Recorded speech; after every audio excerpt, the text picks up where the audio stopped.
হাই everyone welcome back আৰু আজি Sunday হয় তো মই ৰাতিপুৱা উঠি পেলাই চাহ পানী খাই এইপিনে ঘৰটো অলপ চাফা কৰিম বুলি আহিছোঁ। এইপিনে এইদম কাপোৰ দেখিছেনে, এইবিলাক গোটেই দাদাৰ কাপোৰ হয়। ইয়াতকৈ 3, 4, 10 গুণ বেছি কাপোৰ আছে তাৰ।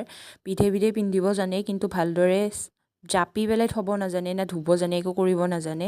এইপিনে আহি পেলাই মই লেতেৰা চাফা চাব নাই, গোটেই জাপি পেলাই সোমাই থৈ দিছোঁ। আৰু এইপিনে কাপোৰ ঠিক কৰি থাকোঁতে তাৰ VIP-ত মই দুটা পাৰফিউম পালোঁ। এই দুটা সি কিনা যেনটো বিলকুলেই লগা নাই। ৰিচেণ্টলি তাৰ বাৰ্থডে গৈছে, মেবি কোনোবাই গিফ্ট কৰিছে। আৰু ময়ো ইপিনে চান্সতে ডান্স মাৰি অলপমান কাপা নোধোৱাকৈ এনেকৈ ওপৰতে মাৰি ল'লোঁ। আৰু এই ভিডিঅ'টো মোৰ দাদালৈকে বিলকুল যাব নালাগিব, কোনেও শ্বেয়াৰ টেয়াৰ কৰি নিদিবা দেই, নহ'লে সি গম পালে মোৰো পাৰফিউমবিলাকৰ ওপৰত এনেকৈ অত্যাচাৰ চলাই দিব, যিটো মই একেবাৰেই নিবিচাৰোঁ। আৰু এইপিনে মই বহু দিনৰ পৰা এই স্মাৰ্ট ৱাটচটোৰ চাৰ্জাৰডাল বিচাৰি আছিলোঁ। ফাইনেলি তাৰ VIP-ত মই পালোঁ। এতিয়া মই ঘড়ীটো পিন্ধিব পাৰিম। বহুত দিন এনেকৈ পেলাই থোৱা হৈছিলে, চাৰ্জাৰ নাই কাৰণে, অফ হৈ আছিলে মানে।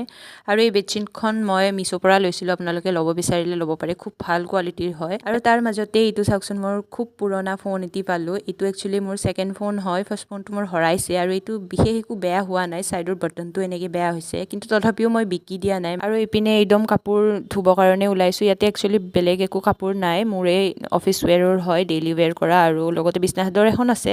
ময়ে এইবিলাক ধুই দিলোঁ আৰু মায়ে অতাই পেলাই মেলি দিলে, যিহেতু ৰ'দটো বহুত সোনকালে গুচি যায়, সেইটো কাৰণে মায়ে ক'লে যে মই মেলি দি থৈ আহোঁ। আৰু এইপিনে প্ৰায় মই 1 বছৰমান পাছত মুখখনৰ যতন লোৱাৰ কথা ভাবিছোঁ। ফেচ স্ক্ৰাব অলপমান কৰিছোঁ। মামা আৰ্থৰ ইউজ কৰোঁ মই টি3টো। আৰু ধুই দিয়াৰ লগতে চাওকচোন ইমান ধুনীয়া গ্ল' আহে, কিন্তু একো গ্ল' নাহে গাইজ। আৰু এইপিনে মই অমিতা আৰু আঙুৰ খাব লৈছোঁ। অমিতাটো একচুৱেলি আমাৰ ঘৰৰে হয়। আৰু একচুৱেলি অমিতা আমি খোৱা বুলি নহয়, মুখত লগালেও খুব ধুনীয়া গ্ল' এটা আহে, কিন্তু মই এইবিলাক যত্ন কৰি থাকিব একেবাৰে সময় নাপাওঁ। সময় পালেও মোৰ ইচ্ছা নাযায়, মানে উঠে একেবাৰে আগুৰি ধৰিছে, মোক একো কৰিব ইচ্ছা নাযায়, তো মই নকৰোঁ, বাদ দিয়ক। আৰু মোৰ মুখখনত অলপ লগালে খোজায়ো বাৰু, সেইটো বেলেগ কথা। বাৰু হ'ব।